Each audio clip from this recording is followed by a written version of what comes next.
Welcome to tonight's meeting of the Susquehanna Group of Sierra Club. My name is Valdi Wiederpass. I'm a volunteer. I serve as chair of the Susquehanna Group. And tonight's meeting is going to feature a presentation on wildlife rehabilitation in New York State, given by Anna Garcia Llewellyn. And these meetings are free, open to the public. You don't have to be a member, but we encourage it so that we can keep you informed once we know your contact information. The March edition of the Susquehanna newsletter is posted to our website. You can get to that by searching for Susquehanna Group of Sierra Club. And we're considering stories for our June newsletter. Please submit anything you would like to have considered for publication by May 20th to this email address, sierraclubsusquehannagroup@gmail.com. So I've been hammering on this for a long time. I wore a shirt because New York State is still more than 3 years behind on meeting its 2030 climate goals, and the governor is unfortunately attacking the climate law now. She wants to change the greenhouse gas accounting rules and also move the dates for reducing greenhouse gas emissions, as well as transitioning our electricity generation to be based on renewable energy out into the future. And it's unclear how many years because she hasn't put anything in print. It's basically a closed door discussion between the Senate Majority Leader, Andrea Stewart-Cousins, the Assembly Speaker, Carl Hastie, and the governor and the governor's staff. So if you care about climate, please make a phone call to those three offices or send an email or do both and ask them to defend the climate law, actually implement it as fast as possible so that we can have an affordable utility electricity bills in New York State, because fossil fuel prices going up as a result of the Ukraine war that's been ongoing now for 3 years, as well as the recent Iran war has driven up fossil fuel prices, and that drives up our electricity supply charges too, because half of our generation in New York State is from gas-fired power plants. Well, I heard the issue is that, the electricity prices are already being jacked up high. And so because we're not there yet to do all the renewables, you're trying to do something to keep the electric prices down.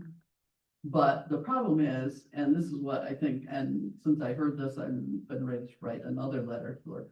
The problem is, the reason the electric prices are jacked up is because of the profits of the electric companies and their corporate leadership. Well, that's part of it. So they should be writing a law to cap that and tell them it needs to come out of the profits for your shareholders, and it needs to come out of you need to cap the money that's paid out to the leadership. Yeah, and the other thing is we've authorized the New York Power Authority to build more public power generation. So that's the other thing you can ask for, is to get away from these for-profit generation of electricity. That utilities should be for profit. Yeah.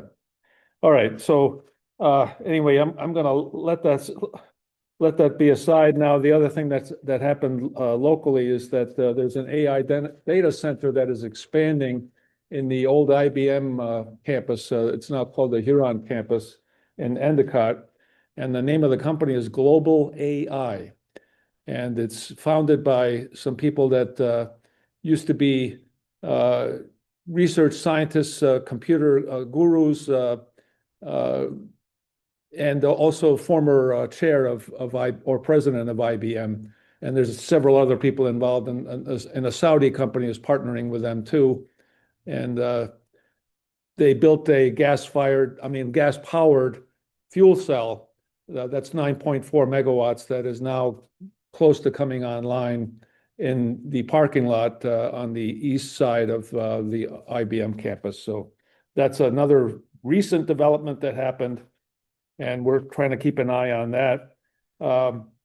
one thing that's coming up, I apologize for people that tried to show up to the presentation for last month, which we had to, unfortunately, at the last minute cancel. And that's now rescheduled for May 12th. And that's Gardening is for the Birds. It's going to be presented by Sarah Hodder and Karen Anderson, who are both master gardeners. So it's May 12th, which is a Tuesday, 7 o'clock, and it's not here at Vestal Public Library, but it's going to be at Shenango Town Hall, which is on State Route 12 north of Binghamton. We're glad that they were able to accommodate rescheduling that.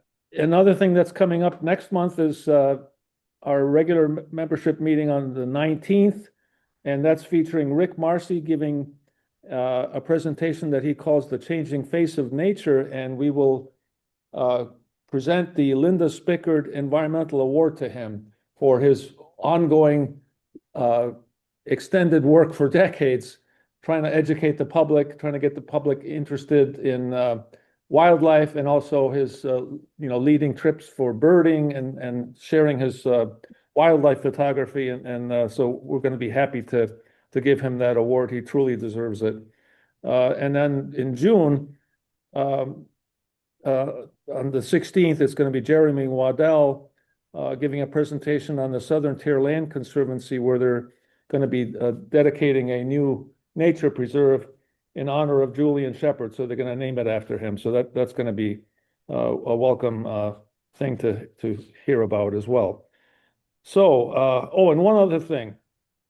We thank Mary Cronk, one of our executive committee members, who was able to get Northland Power to allow us to have an on-site visit with a presentation and a walk to a wind turbine at Bluestone Wind in Windsor. This is going to be June 4th, which is a Thursday at 5 p.m. So I'm looking forward to that. And if you're interested in that, we're going to have a sign up. It's going to be limited to a maximum of about 25 people. So if you're interested in that, then send us an email. I think Scott and Mary are going to try to make a more formal announcement about this via email, as well as it'll be on Facebook. We also have thing of vines coming up. I think you're right, but I don't remember any details about it. Sorry. Yeah, so if you go to the calendar, there's going to be more information about an upcoming visit to Vines, I think, too. And I'm sorry, I just don't remember anything about it at the moment. It's a hay bale building, and maybe it's a tour of that as well as what they're doing outside. With that, we welcome Anna Garcia Llewellyn here tonight.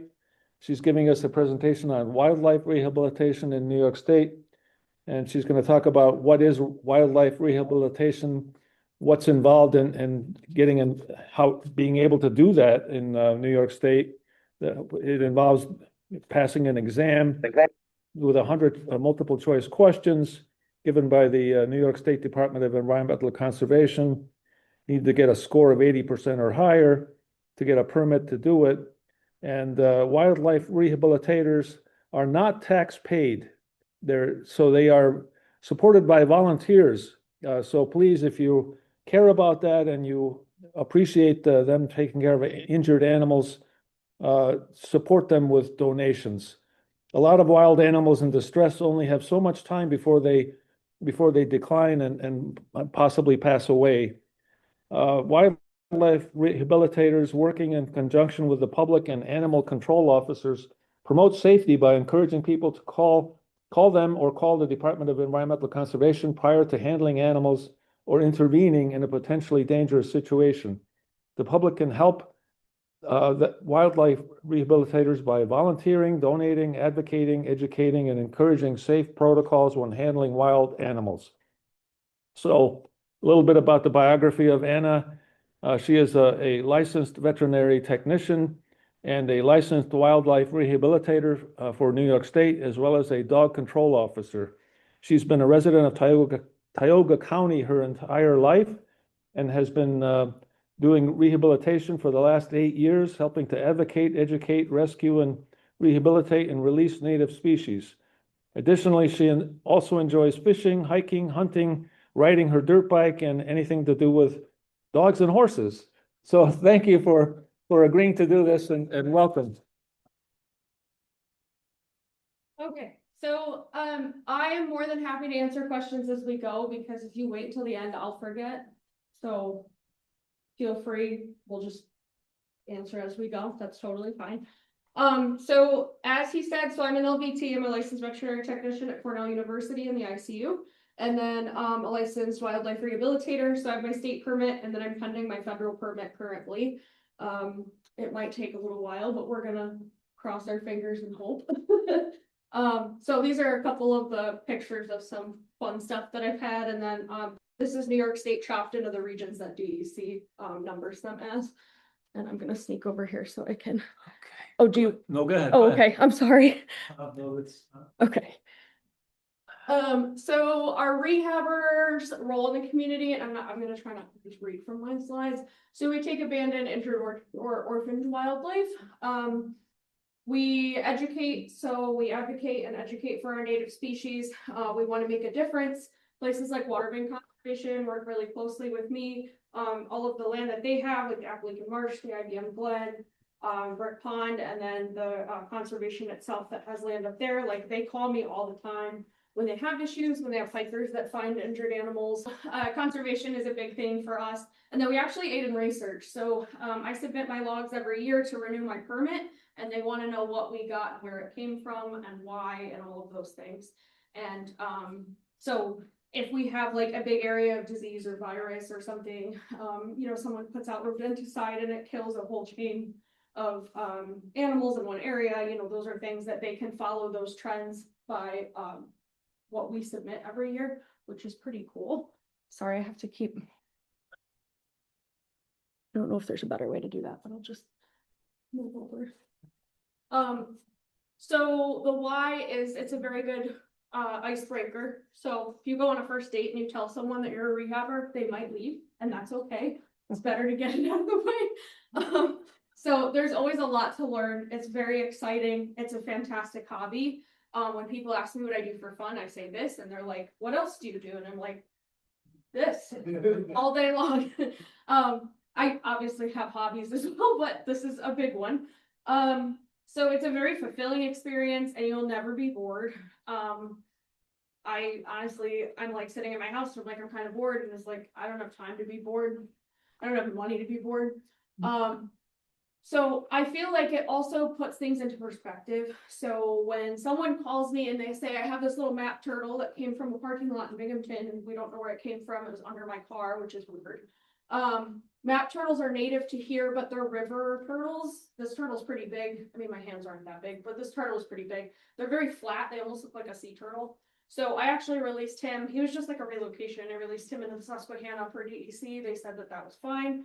I'd never had a map turtle before, but that was my 7th year of rehab. That was the first time I've ever had a map turtle. But cases like this, you get that phone call, you say, all right, yeah, I'll be over, or can you meet me? You know, things like that. It's not super severe. Whereas like I had a hit by car bald eagle, that's a little bit more severe. So I feel like you kind of get into perspective of like when a situation is worth like an urgency versus like, yeah, I can meet you, I'll be there soon. Versus like something that could potentially not do well if you don't get there on time. And then that little guy up there is a mourning dove. So the crop part of a bird is the first digestive step, and his ruptured. He hit a window and it ruptured. So that's that first picture up there. There's a question. Oh, sorry, I won't flip for me. It won't go to the next slide.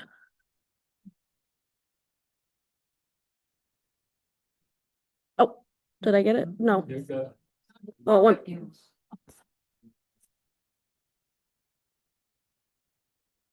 I don't know. Forward. Someone had a question? I'm sorry. I can't see you. Yeah. Well, I've had a couple of birds into the glass, one of them. The window, put in a window, Or like put in the box and then recover, but what do you think is the best thing to do? That is the best thing to do. Oh, and the best thing to do to prevent it? Oh, prevent it. To prevent them from, is there something you can do to prevent them? Decals? Yeah, honestly, yeah, I think you can probably like make the window more visible so they see it as a solid object versus like something to fly through. That's actually a good question. I just took a class on birding this weekend, so Yeah. chime in. I went to Cornell, they had a birding class and they said, put series of dots 4 inches apart, like picture a square all throughout your window, and that breaks it up. That's the best thing. I feel like it's like a 50-50. Sometimes they fly away and sometimes they need intervention. Yeah.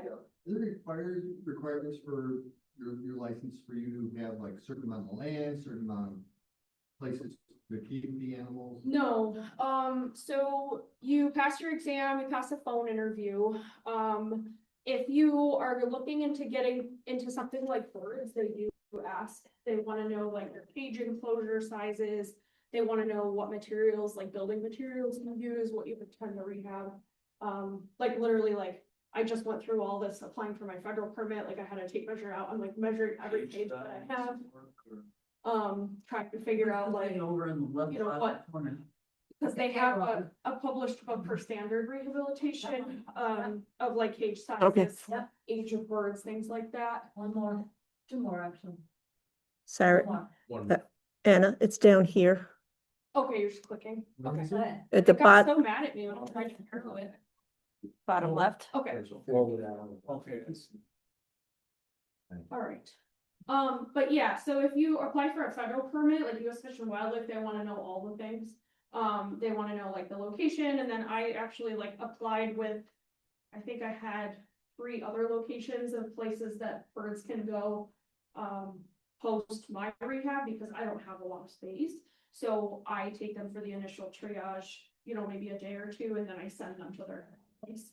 Bless you. And I have to like basically document all of those things, and then they have to be in charge of that. But statewide, no. If you apply for a rabies vector permit, so that's your raccoons, your bats, and your skunks, those are additional housing, additional testing, permits, vaccines, public health. That's a big deal. Yeah. So the WHO, it kind of leads us into the WHO, is anybody who's over 16 years of age, and you pass that exam. I think post-COVID, it's all online and open book. Pre-COVID, I left high school to go take it in Portland, so it was in person and it was closed book. I think those days are gone, but I'm not sure. It's offered in April and August, and it's no fee. You can just go and do it. And then, if you pass, you'll get, it might be instant now. I got a letter in the mail a couple weeks later. This was a long time ago. So the biggest thing that I tell people is there's absolutely no money. If anything, there's a negative amount of money because you'll be broke. So absolutely people will donate, and that's fantastic. But the care of your animals is in your hands. So, they're not, DEC is not going to give you any assistance. They're not going to help you. They're not gonna, you know, pay for anything. Yeah, they're not gonna help you with material, appetite, like food, like all of those things. So I think that's something to think about when you're getting into this, but you do it to your capacity. So you never have to say yes. It's actually against DEC's law for us to ask for a donation. We cannot require one. We can always take one, but we cannot require it. So they require us to be basically a free service to anyone that needs us, which is fine. And then I have Kiwi, who is a character. She was a possum that she had frostbite to her tail in both ears. And then her wrist, you can see that right side of her wrist kind of scalded. She was kind of just like oddly displaced in a recycling bin in the middle of winter. We don't know how she ended up there. So she stayed with me until April of last year, and then she got released. She was very large. She ate a lot of cat food and got very large. Okay, so we set up shop wherever we can. My mom and dad were fantastic to me and let me set up shop in their house for a very long time. So my first location is my parents' basement. So that was like my supply shelf, and that was pretty much what I had, was like, you know, I had some supplies, not a whole lot. I've been doing this a decently long amount of time. I'm a licensed veterinary technician now, as we said, so I've accumulated a lot of cages and space and things. My landlord is my superhero. She lets me do all these things. She lives downstairs and I live upstairs. So this is my wildlife rehab room. It's just an extra bedroom in my house. I paid to have a vinyl floor put in to protect hardwood because random things go everywhere all the time. And then actually in this space, you can see I have a Brinzia incubator, which was donated, and then I have another one, which was donated. And then I just have like various cages. I probably had a reptile under here at some point. And then this window actually goes directly out to a screened porch. So I can flight small birds and acclimate animals to outside temperature. So I do my best to keep this room pretty much outside. These windows are usually open, the one to the porch is usually open, and I try to get them like sights and smells, temperature, things like that. This is a room that I'm not usually in unless I'm caring for something in there. And if there's something in there that can't see me all the time, it gets out and I clean and then I put them back because we don't want them to know that I just had baby fox and we don't want them to like associate us with food necessity. You don't want a fox running up to someone. That's a death sentence for a fox. So but yeah, that's my current space right now, and I'm hoping that that will grow soon. So I've been a licensed rehabber since 2018, and then I became a licensed veterinary technician when I was 21. I'm a graduate of SUNY Delhi, so I've been a tech for like 5 years now, which is crazy. And people get into this for different reasons. Me personally, I really like practicing medicine. I really like the adrenaline rush of having something that's kind of an emergency. Some people would prefer to sit back and nurse babies. That's fine, it's not for me. I'll do it if I have to, but I don't really love it. I try to focus on things like hit by cars, traumas, things like that because of my experience in ICU and ER. And then this bottom part, I take some birds. When I get my federal permit, if they approve me for it, I will take many more birds than what I can take now. And then I just have a couple up there. So that green heron, kind of a weird case. He was found on the ground as a down bird. He was extremely emaciated. He did not live very long. But those are the kinds of patients I try to focus my time on. And then I just have like a couple examples. This was a crow that I had that was super sick that was receiving IV fluids. So he's got a little needle in his tiny little leg. We were giving him IV fluids because he was so severely dehydrated that he was dried up like a raisin. So that's what that is. What's an RVS species? Rabies vector species. So that's your raccoons, bats, and skunks. I'm sorry, I probably should have said that. I didn't. And that's like your additional permit. Public health is involved with those things. You need to be vaccinated for rabies, etc. The goal is always to release our patients back into the wild. So I've had, like I said, I had 2 red fox kits for the last couple of weeks. They went to their next rehabber yesterday for more space. I had so many people ask me if they could keep them as a pet. And I said, no, that's not why we do this. Wild animals are not pets. They probably would make a great pet, but that's not their purpose. Their purpose is to be outside. So I had so many people, you don't have to tell anyone. I'm like, no, I do. And I will. So don't do that. Fly strike. Fly strike is when, so if there's like a debilitated animal, usually when they get hypothermic, when they're dying and they cool down a little bit, or if they have really bad wounds, like this guy had kind of both. In the hot summer months, the flies know when things are slowing down and they start to lay eggs. So even when the creature's still alive, those eggs will hatch and the creature will have maggots alive. So that's what we call as fly strike. Fly strike is super, super scary and has to be acted on quickly because the maggots eat the tissue, which is pretty rude because the creature's still alive. They don't even wait, which is not nice. So that's what these little grains of rice looking things are. You could see them like in baby animals when they get cold, if they're by themselves for a while. Any creature that has those eggs is an emergency because that's not normal. That means that they haven't been able to move for an X amount of time. If those eggs hatch and the maggots are a certain size, that can give you a certain like time estimate on how long the creature's been sitting because the maggots will grow. They're disgusting. It's like entomology, all of those things, forensic science dips into a lot of those things, but Absolutely an emergency, those little grains of rice, they kind of look like. They're like little dashes, they're like kind of this tan color, but, definitely something to call about. This groundhog was kind of a weird case. I've had a lot of people tell me, what about the ethics of things? Are you playing God to an extent? Are you deciding the fate of something when you shouldn't? Which is fair. This groundhog, we have no idea where he came from, like what happened to him. He had just an unknown trauma. He had a couple of superficial wounds. Obviously he had the fly strike. He was very sick. I suspect he was probably hit by a car. So I think he got hit in the head hard enough to alter his mentation. His consciousness was not great. He didn't really know what was going on. He was very aggressive. They're not nice. But obviously he's like helpless in that situation. And then I think that could kind of coincide with like the road rash he had, and then the fly strike, he couldn't move. So the flies got to him, unfortunately. Same deal, this guy was receiving some emergency medications via his vein, which was taped up to the front. In a scenario like this, I've had people tell me that you should let nature take its course. The flies have laid their eggs, let them do what they're gonna do. I get that to a degree, but nature is not kind. At all. So the kindness that I could give him is to alleviate his suffering and then give him back to things to scavenge. So that's my take on things. Some rehabbers think of that differently. Some of them might not respond to a call like this. Some of them might try super, super hard.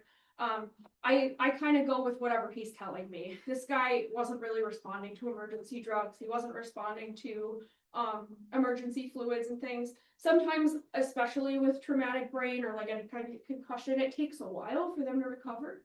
But in his case, he wasn't showing me any improvement whatsoever. If anything, he was getting worse, and I decided that it was kinder to put him to sleep. And like I said, usually post, I will, give them back to nature. I don't want to waste something that could eat him and get nutritional value from him. So I'm not trying to take them away from nature, but at least make it kind for them, I think is better. Same with this mink, kind of like a debatable thing. He was found at a construction site. He was displaced. He was teeny tiny. His eyes were closed. He was like a little picky. He didn't have hair yet. So is that something that we should be intervening in? A construction site is not part of nature. That's not natural. So in my mind, he got displaced because of us. So I'm going to take care of him. I'm going to do my best. His mom probably did everything she could to keep everything the way it was supposed to be, and we displaced him. That wasn't his fault, it was our fault. So in that case, absolutely, I'm going to take this baby and try my best. You could argue, well, a nest that blew down, maybe the nest wasn't good enough. Maybe the nest should have been better. Should we intervene? It's kind of like a moral, you have to like debate with yourself a little bit sometimes. I'll always take everything pretty much. How do you? But so they actually respond to a drug called Capstar, which you can give to dogs and cats for fleas, and it kills maggots also. So you can give it as like an oral solution. You can crush it up into water and give it, and it will kill any of the larvae. It's still really gross. We flush it and just treat it like a wound, but it's pretty disgusting. They're just doing their job though, unfortunately. How to help and get involved. So transportation's a big thing. Even though I work at Cornell, I work 410 overnights. So for me to get to the wildlife hospital when someone's still there and drop something off on my way to my 10-hour overnight, that's kind of a lot. So if people are happy to transport for me and go for a little drive through the country through Wilseyville, I'm always more than happy to do that and to pass things off.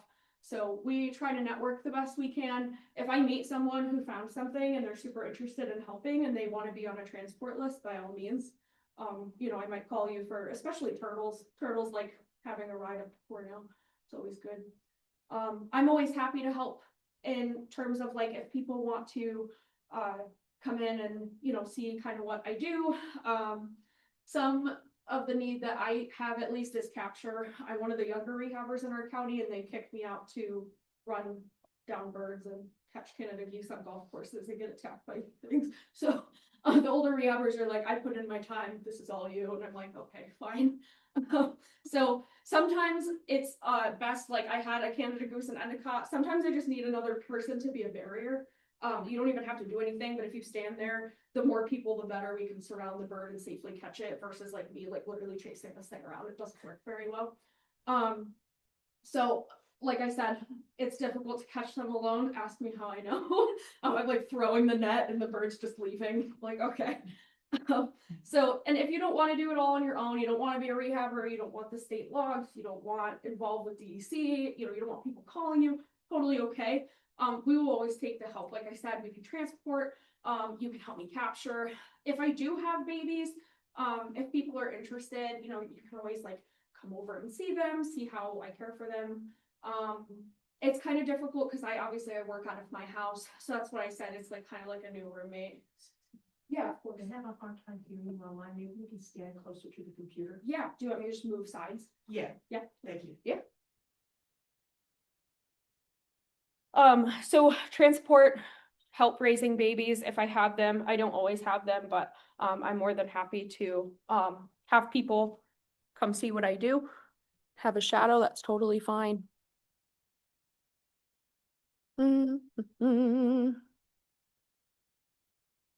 All right, so I had another difficult case in 2025. This was actually right over in Endicott. I had a gray fox that was laying down, so he was recumbent in a parking lot in the pouring rain, like an adult gray fox just laying on the asphalt.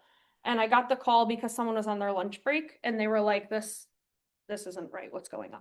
So I went over there and I met the caller. She had called the police were waiting. It was fine. We thought he was probably hit by a car, so I wrapped him up and brought him home, and he started seizing on our way home. So he was seizing all the way home, did not stop, like full seizure. So we gave emergency drugs. We started supportive care, all of his neurological symptoms.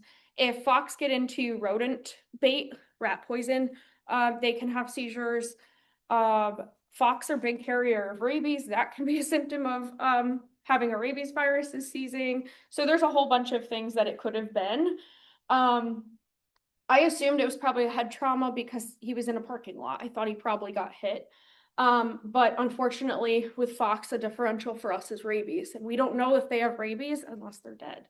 So judging by the nature of the call, I said he was probably a traumatic brain injury, it was a TBI, but it can't rule out rabies. So we continued to give anti-seizure. He seized through it. It was kind of a call that I made. I said, he's not getting better. I'm gonna be kind and let him go. So we euthanized. We tested him for rabies. So what do we think that he might have had? It was a different virus. Could give you a hint. Similar distemper. Yeah, canine distemper. So CDV is our canine distemper virus, runs high in raccoons, runs high in fox. We vaccinate our dogs for it when they're puppies, and then we vaccinate them all the way through their life. It's an absolutely terrible virus, but fox can get it. And so in my mind, am I wasting my time by responding to a call like this? Because the officer was waiting. He could have dispatched him and called it a day, and I could have, saved myself all this stress and all this grief. Me personally, I feel like it was worth trying, and now we have a distemper positive out of the environment because then he was treated as a biohazard and his body is gone. And to me, that's a win because the virus is being stopped. So you could debate, is it a waste of time? I don't personally think so. Obviously, the animal is suffering. By finding out that there was this temper, the state can then track where this temper. Absolutely, if they wanted to. Yeah, there's a category for our state logs that say suspect distemper. So if we know that it wasn't rabies and we know that it was, distemper has a certain smell too. It was pretty much like a shouting hand that's what it was, especially knowing that it wasn't rabies. Yeah, I get that. They get more of like they get like their own distemper. Yeah, I don't think it's really transmitted like from dog to cat. They have their own. But parvo, distemper, like all those things are super similar. And we treat dogs for that too. Yeah, rabies is a big one. That should scare everyone out of their seat. What'd you say? Sorry. Yeah, so I have my rabies shots. I'm fortunate enough. They're very expensive and they won't vaccinate you post exposure unless there's like an actual bite and the animal's gone. The health department doesn't really test things or vaccinate anyone unless they have to because it's expensive. I got mine when I was in tech school because working in my field and Cornell requires it. If we get bit, we usually just get a rabies booster because we already have the vaccine series. But I am super careful with an animal like this about like the surfaces he's touching. I don't usually take him out of the carrier at all until he kind of either goes one way or the other. The two fox kits that I just had, they were under like, they're not rabies vector in New York State, but we treat them kind of, just as a precautionary. So my fox, I was super careful, like didn't let anybody else come into contact with them and except me for about 2 weeks, and they didn't show me any neurological symptoms. They didn't have any unknown wounds or trauma. So we kind of say that they're probably in the clear. But it's super important to encourage people if they do have like a hit by car, pretty much anything, getting bit can be a really big deal. So, and that was why I was so concerned about this fox because we don't know how long he was sitting there and he could have, someone could have tried to move him or help him and he could have bitten someone and they went off to urgent care and didn't say anything to anybody. So I pushed the health department pretty hard to have this critter tested because we didn't know. And I think it's better to know than not. They sometimes disagree, but can a possum get rabies? Technically, yes, but they're naturally immune to it. Their body temperature is only about 93 degrees, and that's too cold for the virus to really flourish. So, but if a possum has a fever, I've heard the debate that is it possible? I don't know, probably. I'm not sure if it's documented, but they're naturally immune to rabies. Yes, absolutely. Was there? Yeah, you didn't mention. Yeah. Gloves. And Yeah. I think that's a big thing. when you- Absolutely. We double glove, double gown, double bag. But any person Yeah. dealing with a wild animal should not touch them with their hands. No, absolutely not. Yeah, disinfection for sure. I try to encourage people to not really touch them at all, until we figure out what's going on. But yeah, like wrapping them in a towel and then keeping yourself safe. I'll tell people if they have like welding gloves or gardening gloves or something, because they'll bite and scratch too, especially something like a groundhog. Groundhogs can be pretty nasty. They deliver a nasty bite. And I can never blame them because they're in pain and they're confused and they're not in a right mind. So when I get bit, it's okay. These are a couple of the exciting websites that I utilize. So Nice Work is our New York State Rehabilitation Council. So it's the nonprofit that's made up of rehabbers. Lefebvre Vet is they publish like research. Cornell contributes to some of their articles. DEC, obviously, they provide our licensure. And then there's a National Wildlife Rehabbers Association. For Nice Work, like for the New York State Wildlife Rehabilitation Council, they put on a conference every year and it's open to the public. So you can go as a rehabber, but you can also just go because you're interested in going. And you can buy the ticket and hang out with rehabbers for the weekend. They usually do it at like a hotel every November. So I've gone the last probably 3 or 4 years now. Okay, I'm gonna change gears a little bit and go into turtles. So turtles are 260 million years old. And their build and all their adaptations, their shell, where all of their organs are, all of those things are extremely defined, and they're foolproof. They live for a really long time for a reason. So the big arrow on the top is what? The big organ on the top, what is that? The lungs, absolutely. So I was a bonehead and I was like, why are their lungs on the top? That's stupid.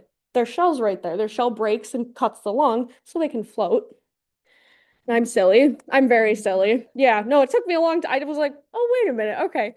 So yes, they have their lungs are right on top of their shell. So a common snapping turtle that gets hit by a car, snapping turtles don't back down from cars. I don't know if you've seen them. They don't back down from anything. If anything, they stand up and then the top of their shell gets smacked by the undercarriage of the car. Someone's trying to straddle them, they're trying not to hit them, and sometimes they'll scrape the top of it, and their lungs are right there. Their lungs are super their lungs are super exposed and you know, right there. So if the shell does fracture or splinter, not great. Hit by car turtles, I always tell the kids, especially if you see a hit by car turtle, you don't have to be the superhero and save the day. You don't have to get the shovel out of the back of your car and push it to the side. You can. I'd love that, but you don't have to. Just making the phone call is better than nothing. So turtles don't die very easily. They'll sit on the side of the road for a very long time. They can lose a lot of blood. They can live virtually without oxygen. So they will just sit there and not do well until something either runs them over again or someone comes along and sees them. So just making the phone call, even if you think that maybe they're fine, maybe they're just crossing the street, I don't know if they've been hit. I'd rather get the phone call, go out there and realize it's just a turtle nesting, it's just doing its thing, and has not been struck.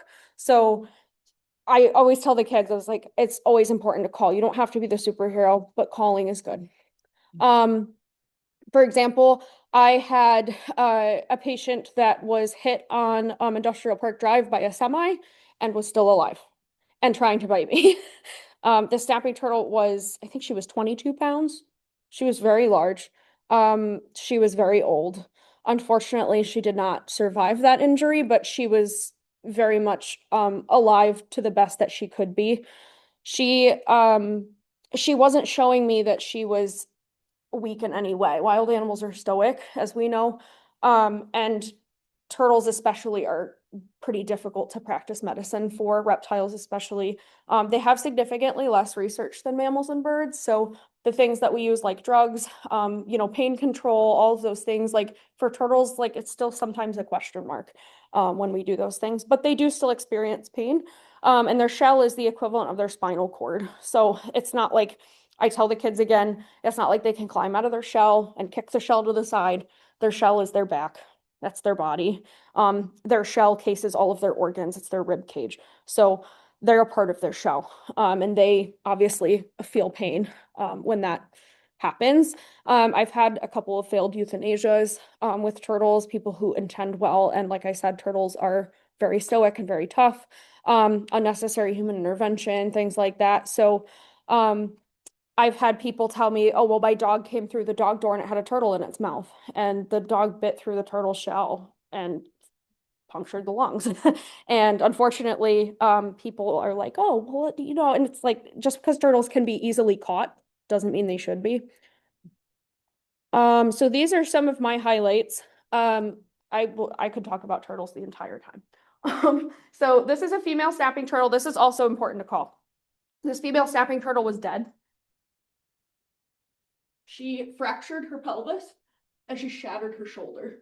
So she was a goner, but all those circles are her eggs.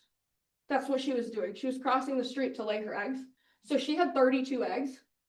And then we incubated them and then they hatched. So even though their mom had passed away from blood loss, organ damage, bone fractures, her baby survived. So even if you see a turtle on the side of the road and it's not moving, you can still call. And we're happy to come out, even pick up a dead turtle. We're happy to come out and take an x-ray and say, there's eggs in here, we gotta get them out. That's super exciting to me. It's one of my favorite things because they have a shot and they were released, and that's super exciting. This painted turtle was the same deal, but she only had 5. You can see them, they look like Tic Tacs. Hers unfortunately were a little bit too far gone. She had trauma to her head and she lost a lot of blood. So I think that probably had something to do with the babies eggs not hatching. You can kind of see too, they have like a little bit of indentation, whereas these are round and very volume. They're nice and plump, which is what we want them to look like. These were a little bit probably too far gone. And that was, I think these are her eggs in the side over here. So obviously a lot less. They're smaller turtles, but this big turtle, I mean, she had a lot. She had quite a few, and that was my Industrial Park Drive turtle on the end there. So she had a skull fracture. She had stuff hanging out, and she was still coming after me, trying to bite me. What are the longevity of those eggs? Um, I guess it's hard to say. It probably depends on injury. So I think she probably passed away mostly from like the trauma of bone fracture, whereas like our painted turtle, a lot less blood, a lot less volume of blood. So when she started to bleed from her hit by car injury, the clock is definitely ticking quicker, I think. I mean, ideally, eggs shouldn't really stay in for too long. Because we know that if we get them out sooner rather than later, they're not getting any blood supply, they're not getting all of those things in there. Everything's starting to decompress as the turtle passes away. So I don't know exactly the timeline, but I've been surprised by having some of them survive. They don't always, but it's worth the shot, I think. And turtle eggs don't require like true incubation. You just put them in soil. Turtles are terrible parents. They lay their eggs and leave. So they don't sit on them like birds attend to them or anything. So you can put them in soil and just see what happens. What temperature? Incubate? Um, I mean, honestly, I just keep them like at outdoor temperature and then I just mist them for humidity. If they get too wet, they'll mold. So, I mean, Cornell, I don't know what Cornell recommends, like numbers off the top of my head, but we usually just wrap them in plastic and give them like different exposure to the outside air. We also X mark the top of them, which you can kind of see on here, because once the embryo starts to develop, once it starts to develop in the shell, the egg can't be rotated. If it rotates, the turtle could die. So we X it and then we say that the X is on the top and then they stay on the top. We don't touch them, we don't rotate them. But if they get moldy, if one gets moldy, it could spread the mold to the other eggs. So if one gets moldy, we do pull them. And I actually have a little makeshift turtle nest up here. These are eggs that have, obviously, they never hatched. So they're kind of just like little like eggshells now. But those are snapping turtle eggs from probably about a turtle that size. So some of them hatch, some of them don't, and that's the way it's supposed to be anyway. And then my little turtle up here, I brought her with me today. So she is a wood turtle. She's a New York State. She's a threatened species. They're probably going to be endangered here pretty soon. But she was sold to me on Craigslist. That's not where she belongs. So that's why I have her. DEC said that she is non-releasable because they don't know where she came from. So she was sold to me on Craigslist and like secondarily, and the original lady who had her housed her with a painted turtle. We have no idea if it crossed the state line. We don't know pretty much anything about her other than she was inappropriately sold for the pet trade. So she is a non-releasable animal. She's permitted to me to live at my house. So now she's one of my educational animals. Why are they saying it's non-releasable? Because they don't know where it's from? They're worried that she could carry something underlying. If she came from a different state, she could have her immune system could be built up for different things and she could bring something here and expose other wood turtles. See? So they said that unfortunately her individual self is fantastic, but she could kill other wood turtles in her path without, I argued with them. They didn't care. So, yeah, because she's a healthy individual. I've had her for years. She's a healthy individual, but they're worried that she could be carrying something we can't see. She has exposure to some virus that doesn't affect her, but could affect others. So, yeah. I always have the kids guess. That's why there's the slider bar in front of us. Cause I tell them like, she's orange. What is she? And they're like, we don't know. And I'm like, okay, fair enough. But any questions, comments, concerns? What animals do you have right now? Wildlife wise, I just gave my foxes up yesterday to another rehabber so they could have more space. So I had 2 red fox kits that were super, super cute. And then I have 1 pigeon that's non-releasable now. Yeah, their capacity for size is not built for things the size of bear. So that's like the restriction, I guess. Yeah. You mentioned that wood turtles might become extinct soon in New York State. Do you know why? They're threatened right now, but they're predicting endangered. I think a lot of it is habitat because they're marshy turtles. They're like a turtle tortoise hybrid kind of deal. So they live in like marshy, they don't live straight in the water, but they don't live like, it's kind of like an in-between. I've seen one in my entire life in the wild. One time And I was driving back from Cornell a few years ago and she was in the middle of the road and she was huge. And I was so excited. I like danced around in the road. I was like, oh my gosh, she's beautiful and perfect. And I crossed her and I was like, I love this. This is great. That's the only time I've ever seen one. So yeah, I know someone who owns like some marshy area and he says he has a couple pairs of them that he's seen before, which is promising, but I think a lot of it is habitat. I've never had one like a hit by car or anything. No one's ever called and said, hey, I have a wood turtle that got hit. So I imagine it's part of it. But a lot of the turtles that get hit are the little guys, little painted turtles. So, Yeah. do you go out in nature to find food for these animals? It depends. Some rehabbers will tell you that, I mean, we'll take roadkill even. I know that sounds really silly. People who treat birds of prey, like if they have something like rabbits and stuff, like rabbits and squirrels, like roadkill, they'll take free food always. But, a lot of the stuff that I get is like kind of varying where I source things from. They started making commercial diets for a lot of things that we rehab too. So there's like specific like formula for squirrels, specific formula for possums, which is nice. We don't have to just mix and match anymore. So yeah, it's progressing for sure. But yes. Yeah, this kiddo eats I have a little mealworm farm just for her. And so she eats mealworms and then she eats like fruits and veggies and dandelion greens. She eats pretty much anything. They're definitely omnivorous. She'll eat night crawlers. So she gets a plethora, a buffet. Yeah. What's the most common animal that you were called to help out? It's seasonal, for sure. Cottontails are a big one, rabbits are a big one. People mow over the nest. That happens a lot. Or they find the babies in like a garden or like a really bad place for a nest, and then they call wondering if they should move them. I get a lot of calls for fawns, May and June. That's because they're left all day, right? Yeah. Feed them morning and night. Yeah, and people don't realize, yeah, yeah. Sometimes it's a true abandonment, but So. if Yeah. someone yeah. calls to pick one up, maybe you bring it, can't bring it to your farm, right? I mean. I've treated them initially like on triage. Fawns, unfortunately, they're really difficult. So I've had a lot of them get hit by cars. They break bones very easily.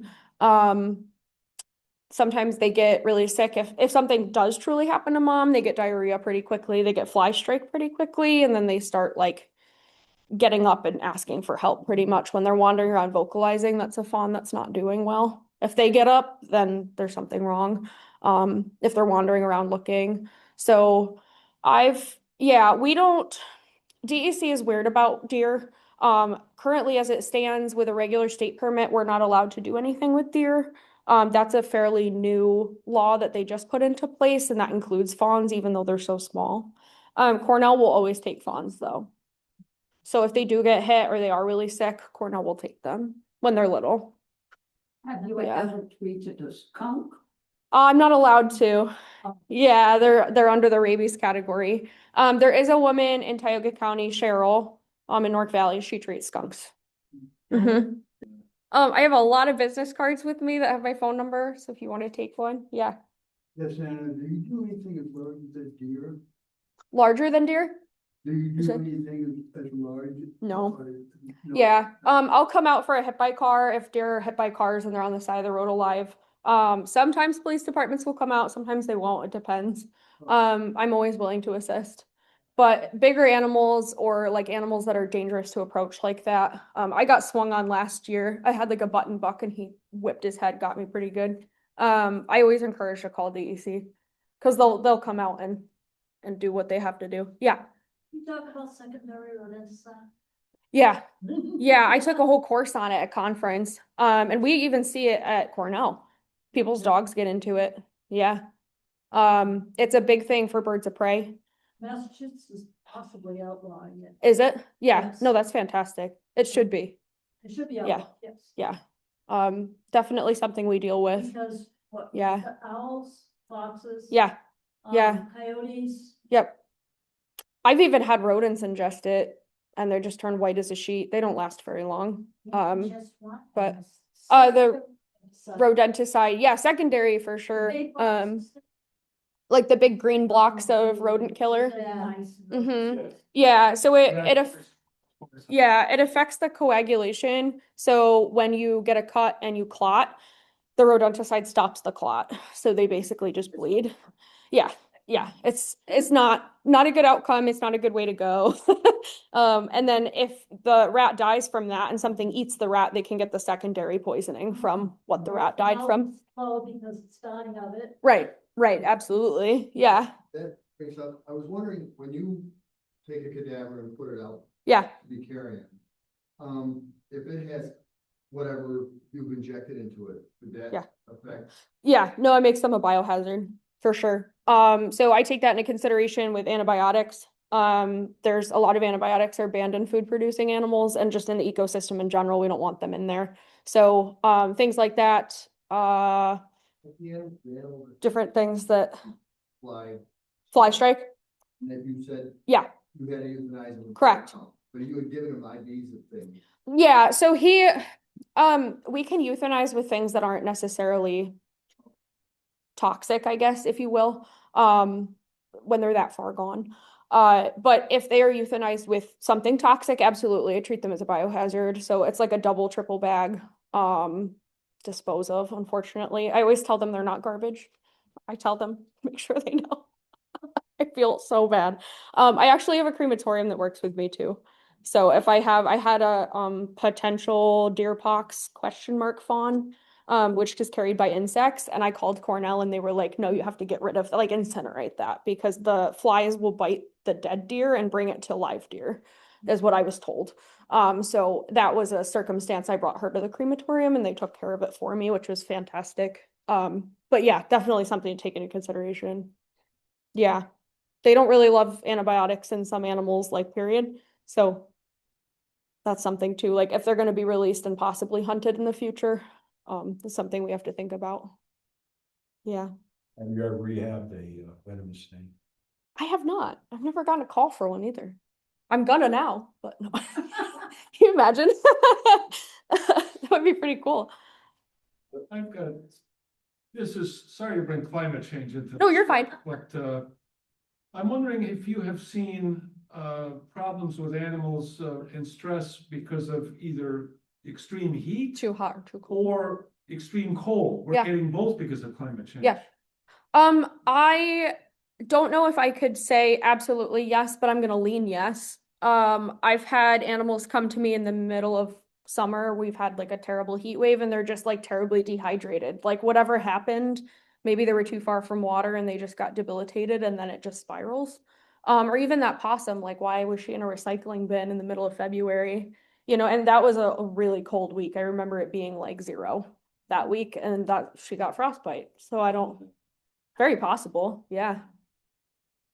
Yeah, or What they kind of- they come out for different reasons. Anna, what kind of bite does that have that's your pet turtle? I mean, I wouldn't dare touch a large turtle, but. Yeah. From a. It's just like a tip or- Yeah, they have beaks, so they don't have teeth. Turtles don't have teeth, so they have a beak that is bone. It's keratin. Snapping turtles, I have a skull up here for a snapping turtle, and their beaks are, the darker part is her beak. So absolutely delivers a terribly nasty bite. The little, yeah, no, she wasn't super big. The little guys are not, I mean, I wouldn't recommend it. You'll get like a blood blister. Right. Like it hurts. Them though, that you can pick them up like a hamburger. That's what I tell the kids, to pick them up like a hamburger, the small guys. The snapping turtle, they see like cardboard or a shovel to just push them because they really hate being touched. They don't let go, is that correct? Not usually, sometimes I've actually had people tell me they move them by teasing them and the turtle bites it and then they just drag them. That way, I'm like, okay, that works. Fine. Yeah, no, they're awful. They leap, they stand up, they charge you. Yeah. So you talked a lot about Cornell, but I know oftentimes, I assume when you're near Cornell, that is the vet you go to. Do people in New York State also have relationships with other vets? Like rehabbers?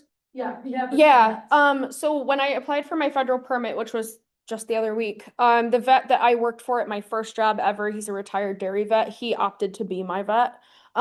We have like a really close relationship. I'm very comfortable asking him questions, like consulting with him. So he's like on my permit, like for my federal license.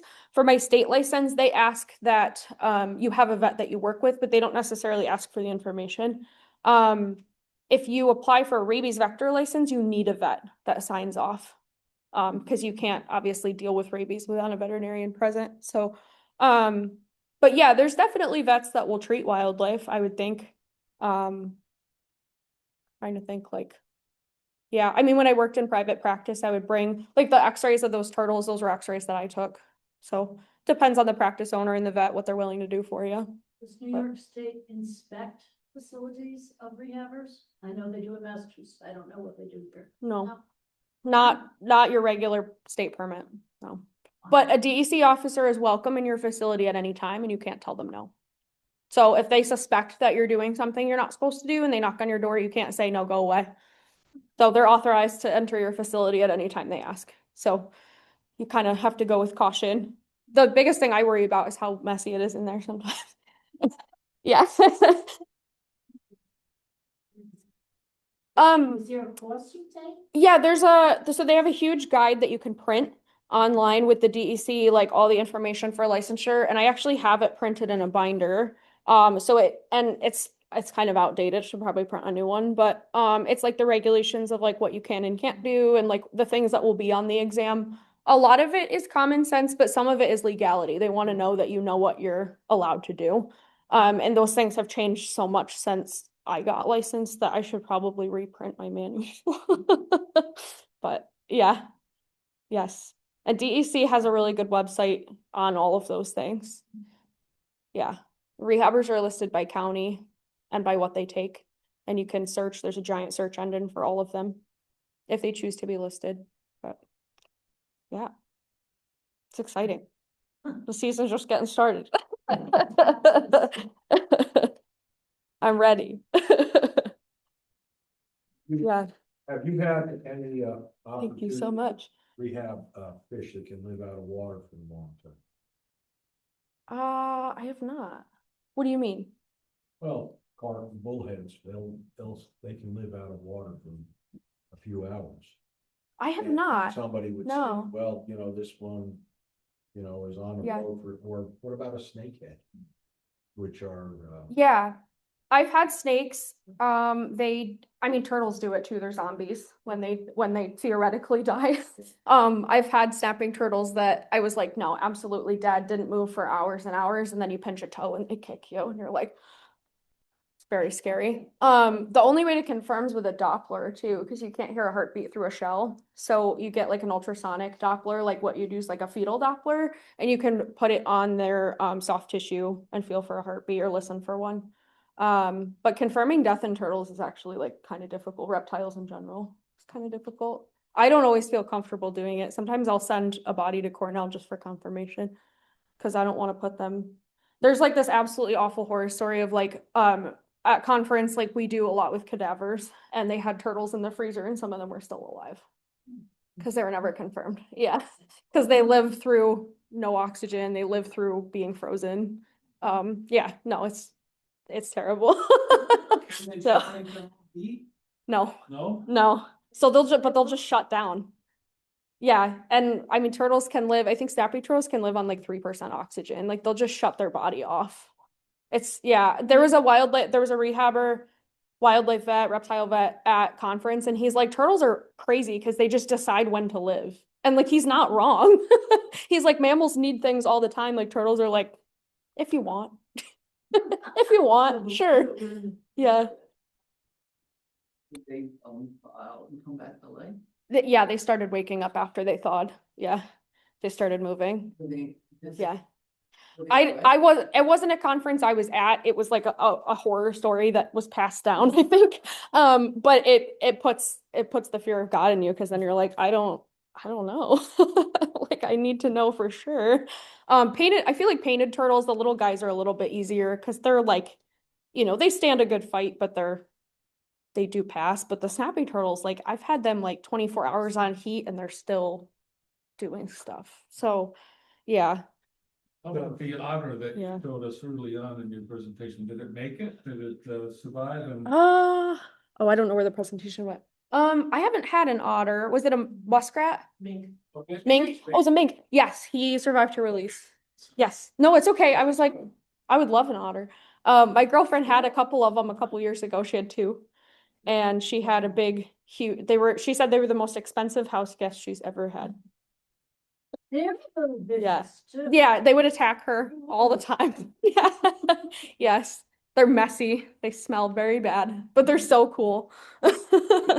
Yes, I would take an otter for sure. I've never had a beaver either. What? And there are frogs in the Arctic that, in the winter, they go Yeah. down deep. They just shut down. And it's almost like, ethylene glycol, they have Really? like antifreeze Wow. in their body, so, with very little oxygen, they can circulate Yeah. and then wait for the warm weather and then Yeah. emerge again. No, it's amazing. They just, yeah. I mean, turtles like emerge out of the water in like April and you're like, where'd you come from? Like, wait a minute. Yeah, they're fascinating. I think reptiles are super cool. Not all rehabbers will take them, but I will always I've rehabbed snakes before. I just think they're super neat.